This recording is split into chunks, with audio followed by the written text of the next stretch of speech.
রহস্য কথন। আজকের গল্প পরগাছা। কর্নেল নীলাদ্রি সরকারের সঙ্গে একাডেমি অফ ফাইন আর্টসের মঞ্চে গ্রুপ থিয়েটারে একটা নাটক দেখতে গিয়েছিলাম। নাটকের নাম পরগাছা। পরগাছার প্রতি আমার খেয়ালি প্রকৃতিবিদ বন্ধুর আসক্তিতে প্রায় পাগলামি বলা চলে। এই বৃদ্ধ বয়সেও বিরল প্রজাতির পরগাছার খোঁজে দুর্গম বন জঙ্গল পাহাড়ে হন্যে হয়ে ঘোরা ওর স্বভাব। কিন্তু এক্ষেত্রে ওর সেই প্রিয় উদ্ভিদটি তো নিছক একটি নাটকের নাম। নাম থেকে ওকে টেনেছিল আসলে। প্রশ্নটি অবশ্য নাটক দেখে বেরিয়ে আসার পর তুলেছিলাম, তবে তার আগে নাটকটির বিষয়বস্তু সংক্ষেপে বলা উচিত। মঞ্চের মাঝখানে একটি খয়ার বুটে গাছ, যার অল্প কিছু বিবর্ণ পাতা মোটায় টেকে আছে মাত্র। গাছটার তলায় হাত পা ছড়িয়ে বসে থাকে একটি আধপাগলা লোক। সে মাঝে মাঝে বেসুরো গলায় অদ্ভুত কি সব গান গায়। মঞ্চের ডান দিকে কয়েকটি কুড়েঘরের অংশ দেখে বোঝা যায় একটি ছোট্ট গ্রাম। গ্রামের লোকের জীবনের সঙ্গে গাছটার সম্পর্ক অচ্ছেদ্য। কাজকর্মের শেষে তারা গাছটার তলায় এসে ভিড় জমায়, আড্ডা দেয়, রসিকতা করে। আধপাগলা লোকটাকে নিয়েও তাদের হাসি তামাশা চলে। এভাবেই কেটে যাচ্ছিল দিনগুলি। হঠাৎ একদিন গ্রামের লোকের তুমুল কৌতুক আর হাসিতে অতিষ্ঠ সেই আধপাগলা বউকে বড় চেরা গলায় ঘোষণা করে, সাবধান, এই গাছই তোদের জীবন। এর একটি করে পাতা তোদের এক একজনের জীবনের পরমায়ু। একটি করে পাতা ঝরবে, তোরা একজন করে মারা পড়বি। অবিশ্বাসের একটি অট্টহাসির মধ্যে দেখা যায় একটা পাতা খসে পড়ল এবং আচম্বিত একটি লোক বুক চেপে ধরে আর্তনাদ করে পড়ে গেল। এবার নাটকের গতি হয়ে উঠল জোরালো। প্রথমে সন্দেহ এবং দ্বিধা, তারপর মুখে মুখে ছড়িয়ে পড়ল প্রচন্ড আতঙ্ক। আবার একটা পাতা খসে পড়ে আরেকটি মৃত্যু আসে। বিভীষিকার প্রতীক হতে থাকে জীর্ণ প্রাচীন সেই গাছ। একটার পর একটা পাতা ঝরে যায়, একের পর এক জীবনের পতন ঘটে। আধপাগলা লোকটি বরাবর গলায় ঘোষণা করে, সাবধান, সাবধান। রাগী যুবকরা কুরুল হাতে ছুটে আসে। আধপাগলা লোকটা বলে, খবরদার, গাছটা কেটে ফেললে একসঙ্গে তারা সবাই মারা পড়বি। যুবতীরা ঘটে জল নিয়ে এসে বলে, তাহলে আমরা একে বাঁচিয়ে তুলি। তারা গাছের গোড়ায় জল ঢালে। গাছটিকে ঘিরে তারা নেচে নেচে গান গায়। আধপাগলা লোকটা বলে, ভুল ভুল, তোদের জলে গাছটায় নতুন পাতা গজাবে আর তোদের গর্ভে আসবে সন্তান, কিন্তু তারাও বাঁচবে না। পাতা ঝরবে, তারা মরবে। তাহলে উপায়? এবার নাটকের ক্লাইম্যাক্স। লোকটা আঙুল তুলে বলে, ওই দেখ সবাই, গাছের ডালে একটা বিষাক্ত পরগাছা গজিয়ে আছে। গাছের সব রস শুষে নিয়ে ডাগর হয়ে ফুল ফোটাচ্ছে। ওই পরগাছা উপড়াতে হবে, তবেই তোরা বাঁচবি। যাই হোক, আরো কয়েকটি মৃত্যু এবং প্রবল হাঙ্গামার পর পরগাছাটা উপড়ানো হলো। হাততালির মধ্যে নাটকও শেষ হলো। পাশের এক দর্শককে বলতে শুনলাম, সর্বহারা সুচিত শ্রেণী এবং পরগাছারূপী শোষক শ্রেণীর সংগ্রাম। হে কালীপদ, বুঝলে তো? কালীপদ কি বলল শুনতে পেলাম না। কর্নেল আমার কাঁধে হাত রেখে ভিড় ঠেলে আমাকে বাইরে নিয়ে এলেন। ওর মুখটা রীতিমতো গম্ভীর। অক্টোবর মাসের রাত 8:30টায় টিপটিপ বৃষ্টি শুরু হয়েছিল সবে। গাড়িতে উঠে কর্নেল চুরুট ধরালেন। স্টার্ট দিয়ে বললাম, বোগাস, একেবারে প্রচারধর্মী, তবে নাচ গান অভিনয় দিয়ে জমিয়েছে বেশ। কর্নেল সাদাদারিতে হাত বুলিয়ে বললেন, নাটক মানে তো তাই, কিন্তু আমার অবাক লাগছে পরগাছা। পরগাছা। আমি বললাম, পরগাছা আপনার প্রিয় তা জানি, তাই বলে পরগাছা নামের রদ্দিতত্ত্বে ঠাসা নাটক দেখতে আপনার এত উৎসাহ রহস্যময়। কর্নেল তেমনি গম্ভীর মুখে বললেন, রহস্যময় বলতেও পারো, তবে বিষয়টি সত্যি সিরিয়াস। অবাক হয়ে বললাম, তার মানে? নাটকটার অন্য একটা মাত্রা আছে। আমার প্রাজ্ঞ বন্ধু হেলান দিয়ে চোখ বুঝলেন। ওই মাত্রাটা অত্যন্ত বাস্তব এবং সত্যি ভয়ঙ্কর। বিষাক্ত পরগাছা। জয়ন্ত, কোনো পরগাছায় লাক্ষা জাতীয় কীটের জীবাণু থাকে। আমি দেখেছি লাক্ষার লোভে ওই অর্কিড জাতীয় পরগাছা এনে বিশাল গাছের ডালে আটকে দেওয়া হয়। কালক্রমে গাছটা শুকিয়ে মারা পড়ে। শুধু তাই নয়, ক্রমশ পাশের গাছগুলোতেও সেই বিষাক্ত অর্কিড ছড়িয়ে পড়ে। কিভাবে বলি, আসলে একটি অর্কিডের ফুলের রেণু থেকে প্রায় 47 লক্ষ বীজকণিকা বাতাসে ছড়িয়ে যায়। গাছ থেকে গাছে এভাবেই অর্কিড ছড়ায়। তো আমি দেখেছি এক অসাধু লাক্ষা ব্যবসায়ী লাক্ষার লোভে একটা রাস্তার ধারে অসংখ্য গাছ ওই বিষাক্ত অর্কিডের সাহায্যে মেরে ফেলেছে। লাক্ষাটা তার লাভ, শুকনো গাছগুলো কাঠের ব্যবসায়ীর লাভ। তুমি যদি তোমার খবরের কাগজের কাজে কখনো মুর্শিদাবাদ জেলার বহরমপুর থেকে সড়ক ধরে কান্দি যাও, লক্ষ্য করো সারবন্দি গাছের কঙ্কাল। এমন সময় শোনা গেল, এক্সকিউজ মি। চমকে উঠিয়ে বাঁ দিকে তাকালাম। আমাদের গাড়ি থিয়েটার রোডে পৌঁছে একটা রাস্তার মোড়ে ঈষৎ জ্যামের দরুন থেমে গিয়েছিল। বৃষ্টিটা বেড়ে গেছে, ঝিরঝিরে বৃষ্টি। এক সিক্ত বসনা যুবতী কর্নেলের কাছে ঝুঁকে কথাটি উচ্চারণ করেছিল। কর্নেল চোখ খুলে সোজা হয়ে বসে বললেন, বলুন, কি করতে পারি আপনার জন্য? আসলে একটাও ট্যাক্সি পাচ্ছি না, ভিজে যাচ্ছে, কিন্তু সেজন্য না। যুবতীর কণ্ঠস্বরে ছটপটানি ছিল এবং সে বারবার ভয় পাওয়া চোখে ফুটপাতের দিকে তাকাচ্ছিল। প্লিজ, যদি আমাকে একটু লিফট দেন। দুটো মস্তান মতো লোক আমার পিছু নিয়েছে, মেয়েটি বলল। কর্নেল ঘুরে পেছনকার দরজার লক খুলে দিলেন। যুবতীটি তক্ষুনি গাড়িতে ঢুকে পড়ল। বুঝলাম কর্নেলের সৌম্যকান্তি এবং ঋষিসুলভ দাড়ি তাকে সাহায্য প্রার্থী করেছে। না হলে এমন অবস্থায় কোনো অচেনা লোকের গাড়িতে কোনো একলা যুবতী এভাবে ঢুকে পড়তো না। কর্নেল জিজ্ঞেস করলেন, আপনি কোথায় যেতে চান? ফ্রি স্কুল স্ট্রিটে। অসুবিধে হবে না, আমরা এলিয়েট রোডে যাচ্ছি। জয়ন্ত, সামনের মোড়ে ঘুরে পার্ক স্ট্রিট পেরিয়ে যাওয়া যাবে, কি বলো? মনে মনে বিরক্ত হয়ে বললাম, ঠিক আছে। জ্যাম ততক্ষণে ছেড়ে গেছে। কর্নেল আবার অর্কিড নিয়ে পড়লেন। আমার মন ব্যাকসিটে। মেয়েটি মোটামুটি সুন্দরী বলা চলে এবং কথাবার্তাও যেতটুকু শুনলাম মার্জিত উচ্চারণ, ভদ্র পরিবারের বলেই মনে হচ্ছে। স্বভাবত আগ্রহ ছিল কি তার নাম, কোথায় একা গিয়েছিল এবং কিভাবে দুটো লোক তার পিছু নিল। কিন্তু আমার বাতিগ্রস্ত বন্ধুটি কোনো প্রশ্ন করার সুযোগই দিলেন না। পার্ক স্ট্রিট পেরিয়ে ফ্রি স্কুল স্ট্রিটে ঢুকে বললাম, কোথায় নামবেন বলবেন? বেশি দূরে নয় বলেই সে জানালার বাইরে দৃষ্টি রাখল। কিন্তু ফ্রি স্কুল স্ট্রিট প্রায় অন্ধকার। বড় দোকানপাট আজ রবিবারে বন্ধ, শুধু পান সিগারেটের দোকানে মোম জ্বলছে। লোডশেডিং এবং ঝিরঝিরে বৃষ্টি। কিছুক্ষণ পর সে বলে উঠল, এখানে।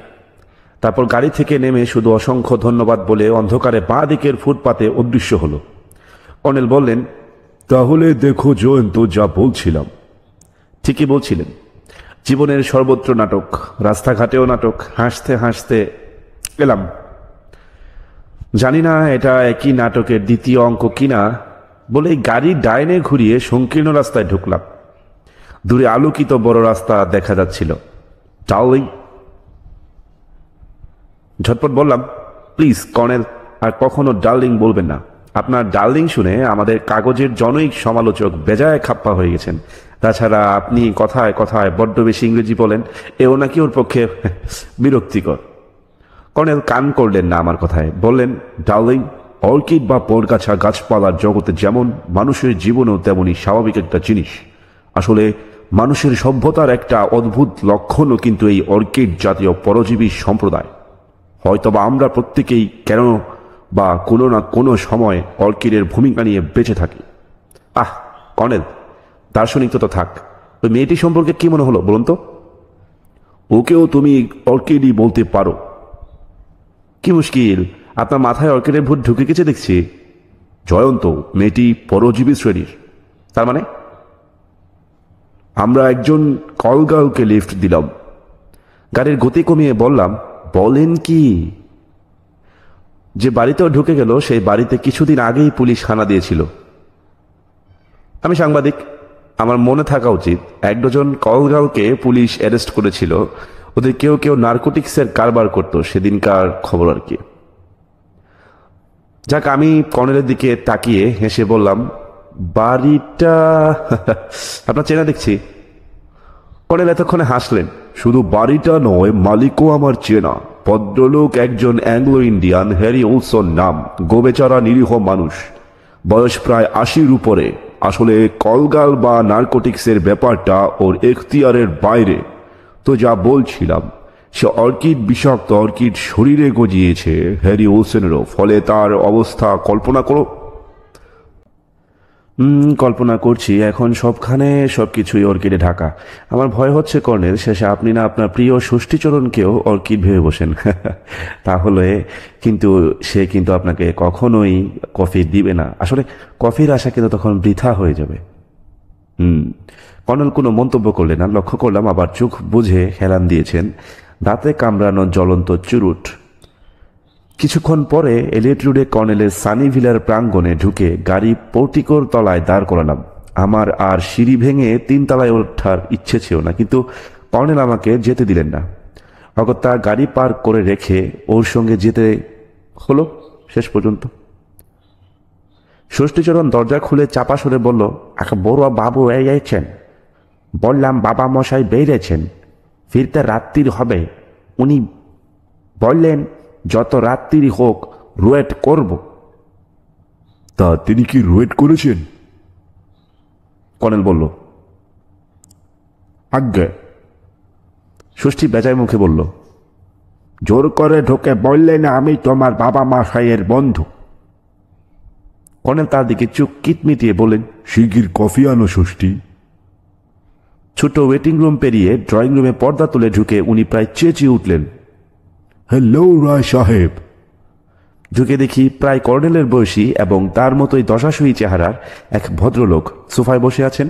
কিন্তু তাকে কেন কর্নেল রায় সাহেব বলে সম্ভাষণ করলেন বোঝা গেল না। ভদ্রলোকের পরনে ধুতি পাঞ্জাবি, পাশে একটা কাপড়ের ব্যাগ, চেহারায় অবশ্য বনেদি অভিজাতের ছাপ আছে। দেখনসই পাকা গোঁফ এবং চুলও সাদা, তবে কর্নেলের মতো টাক নেই। ভদ্রলোক বললেন, বিকেলে হাওড়া পৌঁছেছি। স্টেশন থেকে ফোনে লাইন পেলাম না, তার উপর আজকাল আপনাদের কলকাতার কি অবস্থা হয়েছে। ট্যাক্সি পেতে সে এক হাঙ্গামা, সারা রাস্তা জ্যাম। ব্যাস, তারপর শুরু হয়ে গেল বৃষ্টি। অবশেষে যদি বা এসে পৌঁছলুম, শুনি আপনি নেই। কর্নেল আরাম করিয়ে দিলেন এবং আমাকে দেখিয়ে বললেন, ইনি অমরেন্দ্র সিংহ রায়। জয়ন্ত, তুমি কি কখনো রঙাটুলি গেছো? ধানবাদ খনি এরিয়া থেকে সামান্য দূরে এক অসাধারণ জায়গা। শহর বলতে পারো, আবার গ্রামও বলতে পারো। টিলা, পাহাড়, জঙ্গল, ঝর্ণা আর নদী। তো রায় সাহেব, এর নাম আমার কাছে আপনি শুনে থাকবেন। এ হচ্ছে জয়ন্ত চৌধুরী, আমার সহযোগী, সহযোদ্ধা, যেটাই বলুন না কেন। সে হচ্ছে দৈনিক সত্যসেবক পত্রিকার সাংবাদিক। আমরা নমস্কার বিনিময় করলাম। অমরেন্দ্র বললেন, নামটা শুনে থাকবো। আপনার সঙ্গে আলাপ হয়ে ভালো লাগলো জয়ন্তবাবু। আপনি কাগজের লোক, নিশ্চয়ই বটুক চৌধুরীকে চিনতেন। আমাদের এলাকায় ট্রেড ইউনিয়ন নেতা বটুক চৌধুরী হঠাৎ রাতারাতি নিখোঁজ হয়ে যায়, সেই নিয়ে কত তোলপাড়। পরে ওর বডি পাওয়া যায় ড্যামের জলে। বললাম, না চিনি না তাকে। কর্নেল একটু হেসে বললেন, চৌধুরী সাহেবের ভূত কি এখনো রায় সাহেবের পিছু ছাড়েনি? অমরেন্দ্র অমনি গম্ভীর হয়ে গেলেন, চাপা সরে বললেন, এবারকার ব্যাপারটা একেবারে অন্যরকম। গত বছর তো আপনি গিয়ে রহস্যটা ফাঁস করলেন, যুগেনকে বাড়ি থেকে তাড়িয়ে দিলাম। কিন্তু এবার ওরও চিঠি নয়, আপনি ভূত বললেন কতটা তাই। যেমন? কর্নেল বললেন, প্রায় প্রতি রাত্রে এটা হচ্ছে। অমরেন্দ্র বললেন এবং তিনি আরো বললেন, প্রায় প্রতি রাত্রে এটা হচ্ছে। অদ্ভুত সব শব্দ, বুঝলেন। হলঘরের কাঠের সিঁড়িতে, কখনো ছাদে, আবার কখনো দোতলায়। আমার ঘরের বারান্দায় হাঁটা চলার শব্দ, ফিস ফিস কথাবার্তা। অমরেন্দ্র কখনোই ভয় পায়নি, তবে এখন ভয় পাচ্ছে। অমরেন্দ্র সিংহ রায়ের মুখে ভয়ের ছাপ উঠল। অথচ দেখুন, আলসেশিয়ানটা ছাড়া থাকে, সে হারামজাদের কোনো সাড়া পাওয়া যায় না। কথাটি বলে অমরেন্দ্র আমার দিকে তাকালো। সে আবারও বলল, ওই যে বললাম, আলসেশিয়ান ছাড়া থাকে, হারামজাদার কোনো সাড়া পাওয়া যায় না। এই জন্য ভেবেছিলাম যুগেনের মতো বেচু আমাকে ভয় দেখাচ্ছে।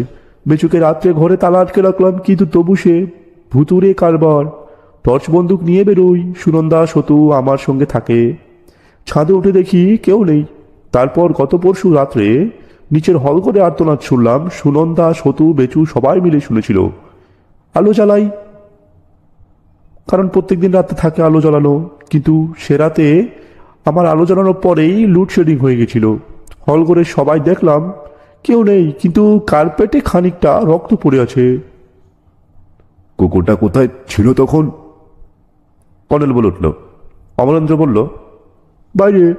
সতু হলঘরের দরজা খুলতেই লেজ ঘুটিয়ে ঘরে ঢুকলো। আমি অবাক হয়ে শুনছিলাম, বিশ্বাস করা শক্ত, কিন্তু কর্নেল তুষু মুখে শুনছেন এবং গুরুত্ব দিচ্ছেন না বলে পারলাম না।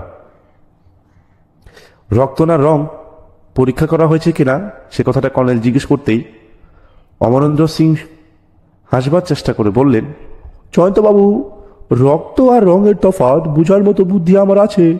তাছাড়া সবচেয়ে অদ্ভুত ঘটনা হলো কুকুরটাকে আবার বাইরে বের করে দিয়ে হলঘরের দরজা আটকে আমার সিঁড়িতে উঠতে যাচ্ছি আমরা। বেচু, মানে আমাদের বাড়ির সার্ভেন্ট, চেঁচিয়ে উঠলো হঠাৎ। ও নিচে একটা ঘরে থাকে। সতু টর্চের আলো ফেলে জিজ্ঞেস করলো, রে কি হয়েছে রে? বেচু বলল, ওই দেখুন, একটা কালো বিড়াল রক্ত খাচ্ছে। সত্যি তাই। হায় হায় হায়। সত্যি তাই। তারা করতেই বেড়ালটা বেচুর ঘরে ঢুকলো। সেখানে তারা খেয়ে খোলা জানালা গলিয়ে পালালো। বললাম, তবু কুকুরটার কোনো সাড়া পেলেন না? না। ষষ্ঠী ট্রেতে কফি আর স্ন্যাক্স দিয়ে গেল ততক্ষণে। বাইরে বৃষ্টিটা সামনে ঝরেছে। ভূতের গল্প শোনার মতো পরিবেশ বলাও চলে। ভদ্রলোকের মুখ দেখে বুঝতে পারছিলাম আসলে উনি বানিয়ে বলছেন কিংবা তিলকে তাল করছেন নাকি সত্যি এই ভূতের রহস্য ফাঁস করার জন্য আমার এই প্রখ্যাত রহস্যভেদী বৃদ্ধ বন্ধুর কাছে তিনি ছুটে এসেছেন। বিশ্বাস করা কষ্টকর। তখনই কর্নেল বললেন, কফি খান রয় সাহেব, কফি নার্ভকে চাঙ্গা করে। পরবর্তী গল্প নিয়ে আমরা হাজির হব আগামী 17 আগস্ট 2024। এতক্ষণ আমাদের এই গল্প শোনার জন্য আপনাদের সকলকে ধন্যবাদ। আল্লাহ হাফেজ।